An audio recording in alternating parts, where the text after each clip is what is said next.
Oh, all right. I just got back from taking a walk, so I'm already feeling a little not tired, but just what's a good word for it? Energized. So I'm gonna go and look at this clip of everyone's favorite neoliberal senator, and I'll try to stream for maybe 30, 40 minutes, and then we'll wrap it up after that. So let's play it. Hey SoCal, why settle for adequate when you can get This ad, what a terrific thing. I love clicking on something and trying to play it, and then you get a it's like they found a way to turn actual streams into commercials. So if you click on some video and it's like the person about to play a clip, hello Chicago. I find it amusing. Democratic Senator Doug Jones of Alabama. Good morning, Senator Jones. Good morning, Martha. Thanks for having me. Thank you for joining us. You heard what Senator Johnson just said. He said it's a thin case going to the Senate, thin gruel. He dismissed those new emails. What's your reaction to that? Well, I think Senator Johnson is my friend and next door neighbor in the Hart Building. Just made the case of why we should have witnesses. If he really believes it's thin because the President of the United States ordered his top people who were in the room, who have firsthand knowledge, not to testify. He ordered documents not to be turned over. And so I think that what the American people deserve, regardless of what they believe about how the House proceedings went forward, the American people in the United States Senate deserve to have a full, fair, and complete trial. And that means witnesses. It means documents. It means getting the information out now in this very, very serious matter, and not over the course of the next few months in Senator Johnson's committee or Senator Graham's committee or next year in John Bolton's book. We need to have the information now, full, fair, complete, so the American public and let's talk about that question. Can do this. Senator, let's talk about that question of now. Senate Minority Leader Chuck Schumer has said that he supports Speaker Pelosi's approach of holding back the articles of impeachment to try to build leverage with Senate Republicans on securing witnesses in a trial. Do you support that tactic? Well, I certainly don't think it's unfair for her to do that. Let's put it in the proper context of history. You know, I don't know why people can't just answer a question. She asked, do you support Pelosi holding back the impeachment articles from the Senate for leverage? Well, she certainly can do it. Like, just say yes or no. Like, it's not complicated. I would just say no. I would say, let's get this over with. Because he's talking about a fair trial when both sides, because they're politicians who are looking to keep their own careers in check, already have biases. They're not going to be influenced by these witnesses, other than maybe 4 or 5 people. So let's continue. Clinton articles of impeachment were voted on around December 17th. They didn't come over to the United States Senate until around January the 6th or 7th, some 3 weeks later. There was a change in Congress. So there's nothing magic about moving these articles immediately. I think what the speaker is doing is to say, what are the rules going to be when I send House managers over there? What kind of playing field are we going to have? What is the timing of this? How we do? I don't think that that's unreasonable to try to just simply ask that the Senate Majority Leader and Minority Leader sit down, establish those rules going forward before she sends the articles over. She's not going to hold these forever, Martha. We're going to see these relatively soon, but I don't think it's unfair to ask, what are the rules that we're playing by when we go and we get these over here? Unfair or not, this is very different than President Clinton's impeachment. House Democrats have called the president a clear and present danger to this country and our upcoming elections. If he's so dangerous, why are House Democrats suddenly slowing down? Aside from your reasons, they are holding up these articles. But I don't think that they're slowing anything down. We're not going to be back for a while. I don't think they're slowing anything down. I think, Senator Graham, when he was a member of the House and one of the House managers, he all but said that President Clinton was a clear and present danger. Anytime we've got an impeachment article, it's very, very significant. I think what we're trying to do is just get to the rules, whatever those rules may be. I think it's full, fair, complete trial that Democrats are looking for. I think the American people are looking for that. I think that members of the Republican caucus are looking for that as well. The last thing that they want is to be able to have to vote on this sometime in January and have new and different facts come out that may have changed their vote down the line. I don't think we're in a rush, but everyone wants to get this thing moving, get it over with, but do it in the fair, full, and complete way. Let's talk about the vote. The majority leader has said that he believes at least one or two Democrats in the Senate could defect and vote to acquit the president. Is he talking about you? I have no idea what Mitch McConnell is talking about these days. He talked. Okay, well, that was a dumb response. McConnell was talking about the fact that you have Democrats who are close with Trump or vote with Trump more often than not, like Manchin, like Sinema, like himself, who possibly could vote to acquit him. Which is why when they were talking about, oh, we need 19 Republicans to cross over, it's like, no, we need at least 19 Republicans to cross over. That's assuming that all the Democrats are, if you count Angus and Sanders, continue to caucus with them. So that's assuming the whole group just sticks together. If it doesn't, then you need more than 19, which is, it just gets worse and worse for them. But his response, I don't know what McConnell is talking about. Yes, you do, dingbat. You were one of 3 Democrats to vote for Barr for Attorney General. You were one of, I think it was 4 or 5 to vote to keep the Yemen war going last year. Like, he's the poster child for voting for the other party, and he's acting like he doesn't know what they're talking about to trick people, but he's not tricking us. It's about being an impartial juror, but at the same time, he's going to have to take an oath to be a partial juror. I have yet to figure out what he's talking about. I see him criticize the House Democrats for the way they've done things, but at the same time, he's trying to rush to judgment and trying to push forward things that's not going to be a full and fair trial. I know, sir, you say you're going to be an impartial juror. Given everything we have already seen in the House and that phone call, what is it that you need to know more about? What reason could there be to make you not vote to convict president? Well, first of all, Martha, let me say this. I think these are really serious allegations. If the president of the United States is using his office, the power of the presidency against a country that is dependent upon the United States of America, and he's doing that to withhold aid that is there to battle Russians. You know, those javelins are made in Alabama that the president of Ukraine was talking about. They're there. That is so irrelevant. He's trying to make his home state look cute. But the part where he's trying to grandstand and sound so outraged. Trump withheld aid to the Ukraine. So what? He bombed 7 countries like the person before him. I consider that a lot more horrible, and you guys will go after him over that because you're complicit in it. Because when they were done by the previous president, who was part of your party, tight lips, nothing to say.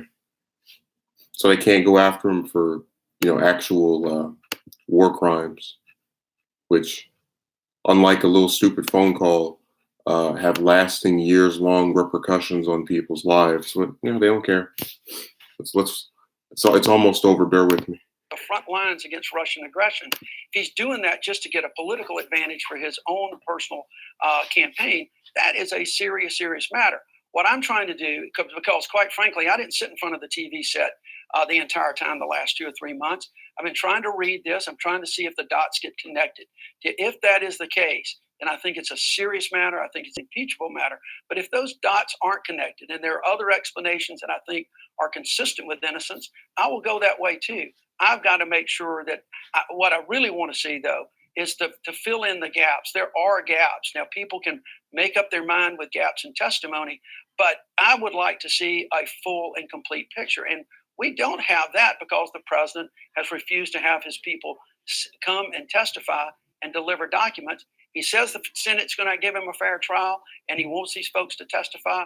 Well, let him tell Senator McConnell to let him come testify. And Senator, I want, if you could very quickly, and sorry to rush you here. Yeah, I really don't understand why McConnell would be opposed to them testifying if he already knows they're never, the Democrats, no matter how many witnesses they pull out, are never going to get enough votes to get rid of Trump in the Senate. Like, that actually is him being stupid, just like pettiness. Because you already know you're going to win. Why not let them do their little sideshow of, oh, this witness is testifying today. Let's stream about it on CNN for 5 hours or whatever amount of time they're going to talk endlessly. I know you voted against the Kavanaugh nomination and still managed to win your Senate seat, but there are Republican strategists who say if you vote... Okay, this is why, I'm so embarrassed by major outlets. For those of you who don't remember, Jones defeated Moore in December of 2017. The Kavanaugh vote took place in September of 2018, meaning that when he voted for Kavanaugh, he was already a senator, he wasn't up for re-election. And then when he was elected to the Senate, Kavanaugh wasn't even like a thing at that point because we didn't know about Anthony Kennedy stepping down. So this person who's supposed to be a reputable member of ABC was able to take two events and like put one in front of the other. Like, what an embarrassment! That I swear, these people are so stupid. I remember one time I was watching Fox and there was a broad on there. And she was like, "Remember when Cruz was Attorney General of Texas?" No, I don't, because he never was. You say, "Well, the envoy, wave at him."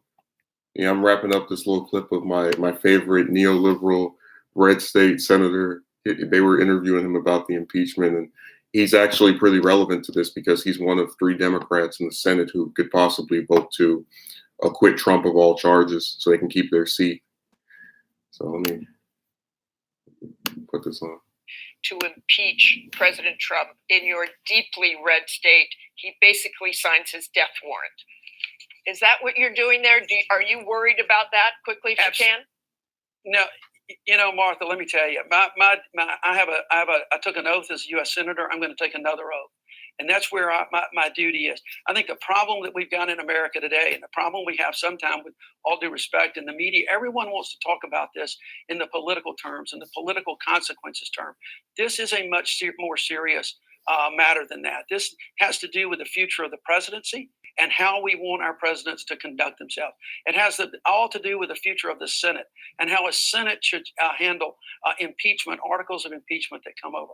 That's how I'm looking at this. If I did everything based on a pure political argument, you'd need is a computer to mash a button. That's just not what this country's about. It's not what the founders intended. It's not what I intended. It's not what the founders were about, but it is what this country is about. That's why I said we live in an oligarchy. And he's like, I don't understand why strategists think about things in political terms. You don't get why strategists would think about what politicians might do in political terms. Because they know the whole point of even being there for the most part is to try and do enough stuff that is likable to whoever votes for you every 2 to 6 years, and then get reelected over and over again until you retire or die on the seat. So it's just him grandstanding. Okay, thank you so much for joining us this morning, Senator Jones. Yeah, thanks so much to her for getting a historical fact mixed up with something else. And thanks to him for probably being one of the few Democrats that's going to vote for Trump to stay in office because he wants to keep his seat no matter what. And then you know what's sad is that if he, let's say, votes against Trump staying in office, because the media is like so narrow-minded, they will look at his career in the Senate and they'll go, if he had just voted to, for Kavanaugh and for Trump to be acquitted, he would have kept his seat. The Republicans are not going to vote for the Democrats more often than not. Like why don't they ever confront them over not appealing enough to their base for them to even want to come out and vote for him in large droves of numbers? And they're going to act like he didn't just barely win his seat against a person that was accused by like 15 or 16 people of touching them. So that was kind of amusing. Who else? What other bootlickers do we have here? We used to have the Fox News clowning, and now I do just like Sunday news, Monday news, because I try to use a variety of different sources. We go over to Fox. Let's see who was on there this week.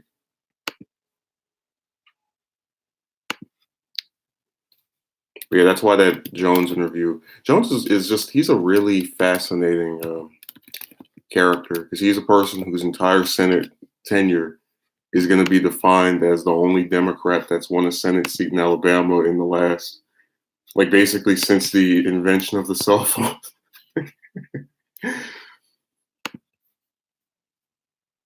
Let's see. Rep. Jeff Van Drew, Democrat and Republican clothing. Meadows.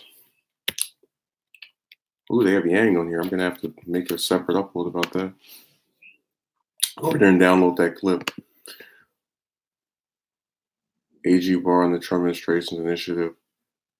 Let's see, Kurtz, Whitaker, Gingrich.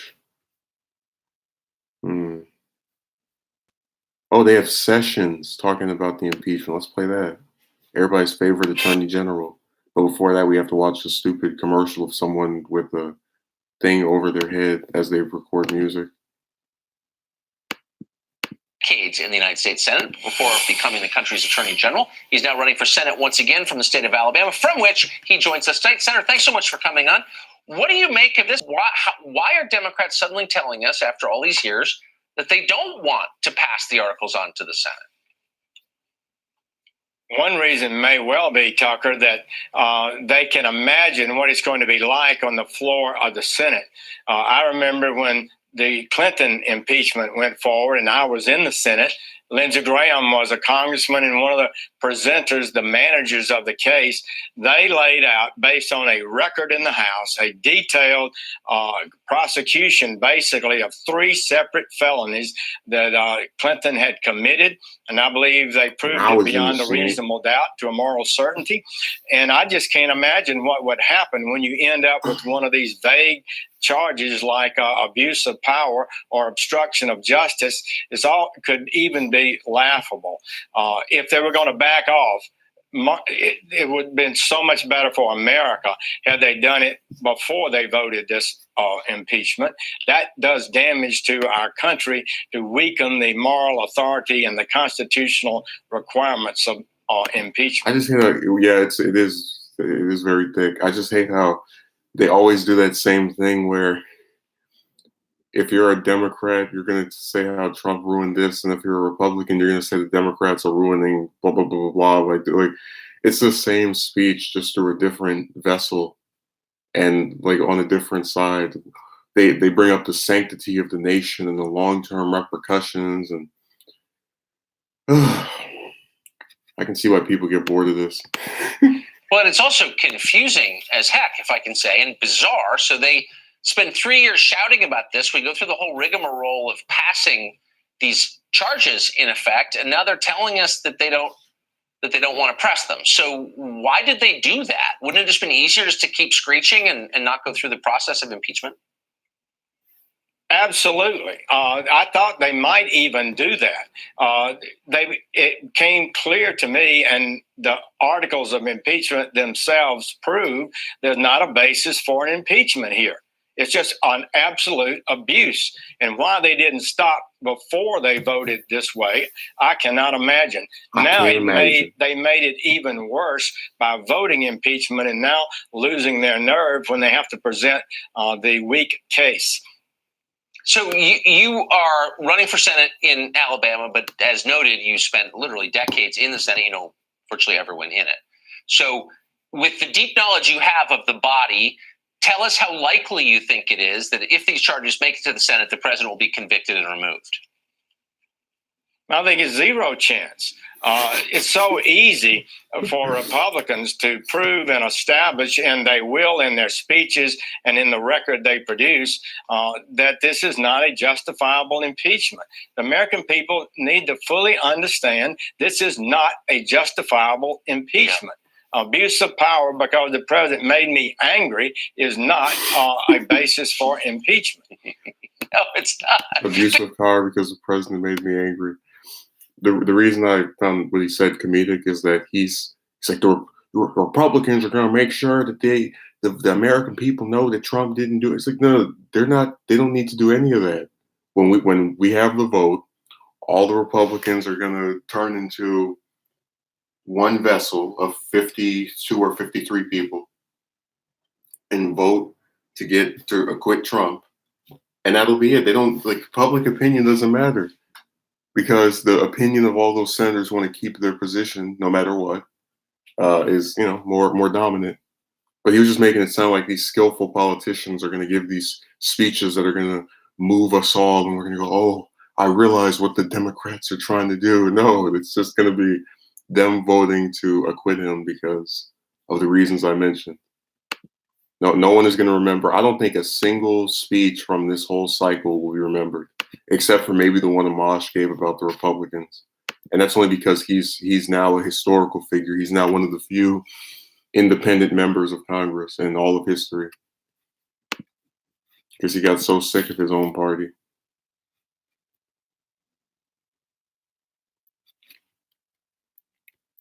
Not to say that I blame him.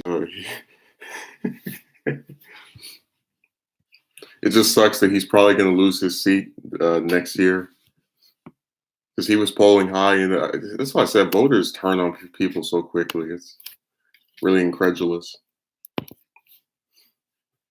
Okay, who else do I want to put in here? Got McConnell. We've got Ken Buck. I don't know who that is. So he's not worthy enough of being included. He hasn't earned his stripes yet. Hasn't made a name for himself. Oh, let me do Johnson. Oh my God! Why does every video have an ad on it? And then they demonetize me every stream. That's their way of teasing me. Haha, we have 5 ads, you have none, or whatever. Okay, here we go. On each side of the aisle who will determine the president's fate. And we'll start with Republican Senator Ron Johnson of Wisconsin. Good morning, Senator. Morning, Martha. Merry Christmas. Thanks very much. Same to you. You said earlier this month that you think the consensus in the Senate would be to let the House make its case, the White House make its case, and then put forward a motion to vote without witnesses. Is that still what you see happening? Yeah, I think so. That's just general discussion within the conference. The case is pretty thin that the House is sending over us, if they ever send it over to us. Pretty thin gruel from my standpoint. So we'll let both sides have a fair chance of making their case, and then we should take a vote. So you believe there are 51 votes in the Senate for the quick trial with no witnesses? Is that something moderate Republicans will support? Again, I can't speak for anybody else, but I'm just saying the scuttlebutt inside the conference would seem to support that, I would think. And you have criticized Speaker Pelosi for not immediately transmitting articles of impeachment to the Senate to try to get leverage with the Senate to agree to hear from key witnesses like Mick Mulvaney, John Bolton. But why shouldn't you be willing to call witnesses? Again, I'm not sure I've criticized her. I just think it's kind of bizarre. They had to rush to this impeachment vote, and then all of a sudden she's sitting on it. I don't think the Senate should be making the case that the House should have made in their presentation. My guess is they weren't able to Okay, I don't know how that vote was rushed. She announced the inquiry back in September and didn't actually vote to get rid of them until, a couple of days ago? So I don't... So I said, man, people just say all kind of weird stuff when they do these interviews. The vote that came after 3 months of all the little investigation crap. And what gets me is that I remember when McConnell expressed his frustration at the Mueller investigation, which began, I think it was in May of 2017 and ended in March or April of this year. And he was like, it feels like they've been taking forever. They need to hurry up. So when they hurry up, again with quotations, and do an investigation that's only a couple of months long, it's rushed. But when they take their time for almost 2 years, we need to wrap this up. Hurry up. Like, what sense does that make? So I'll cut the impeachment stuff right there because I don't want it to be the entirety of. I don't want to act like all the rest of the different progressive outlets that treat this stuff like it's the most important thing in the world. I do get amused when I watch clips of these people talking because a lot of times you can just easily cut through a lot of the stuff they're saying. So let me go look if The Hill has any interesting stories to put in here. Let's see. Minnesota voter sues over Trump-only GOP primary ballot. Yeah, that really, I'm glad they're doing that because I kept trying to explain, regardless of if Walsh and Weld, who are Trump's only Republican primary challengers, if they only get let's say 2 or 3% of the vote, you should still have the damn primary. And when I saw his, I don't know if it was his campaign manager, but there was some Republican figure who said, who's not an office holder, and they said, "Oh, Obama did the same thing." It's like, yeah, but that was bad too. Two wrongs don't make a right. Like, that's literally you saying screw democracy, because you're not even letting the little clowns that have no chance of winning. And I like Weld; he's a good. He has a lot of positions that I find interesting, but you're not even letting a clown like Walsh, who's only going to get a little itty bitty amount of votes, get his little itty bitty amount of votes. So it's sad, man. It's just people, they always find a way to justify what they're doing. Oh yes, we're a democratic country as we get rid of your right to vote for the president in your state primary.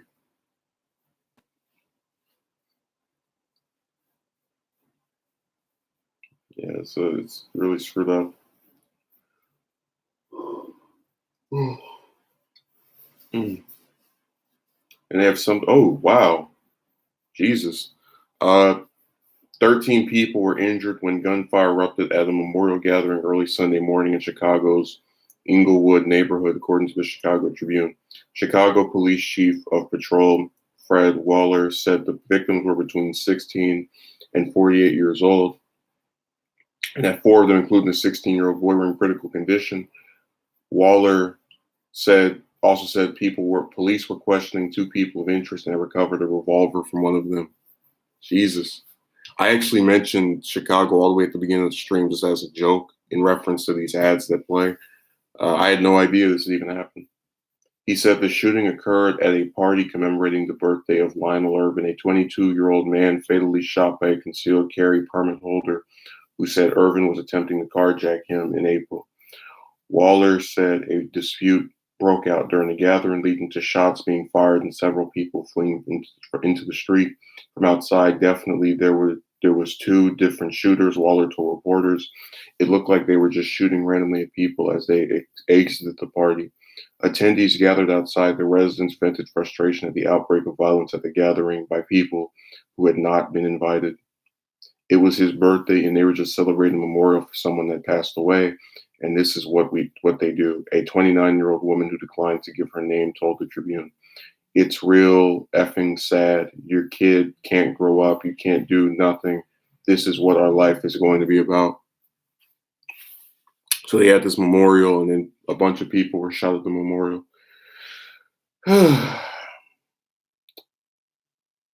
What a somber story to wrap up on. But seriously, all these major cities have a violence problem. I mean, you go from Chicago to Newark to LA. It's just down the list. And what oftentimes happens is that because they're ran by Democrats, they'll say, "Oh, it's the Democrats who are causing the shootings." But what was the what if they voted for the Republican? All the weapons would magically disappear, or people would now learn to stop using them to blow each other's brains out. I hate that partisan talking stuff where they make one party seem like it's the if only it wasn't in power we could have all this other stuff. And then Music Fiend is in there trying to mess with me, but it's not going to work.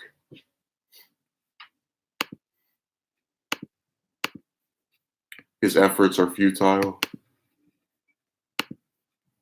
Oh, the other thing about the Hills website I don't like is that if you use the mobile version, it doesn't have all of the stories, so you actually have to sift through the stories and you might miss some pretty relevant stuff, like some tales that actually are interesting, which has happened multiple times where I've just been on the page in the mobile, and then you get the just in section, coincidentally named after me, except with the space bar in between the 4th and 5th letter in my name.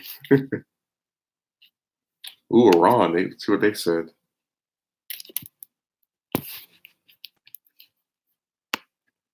Oh, the U.S. sanctions are reckless, but I can't read it because the page won't load. Oh well. Guess I'll just have to do an upload about it.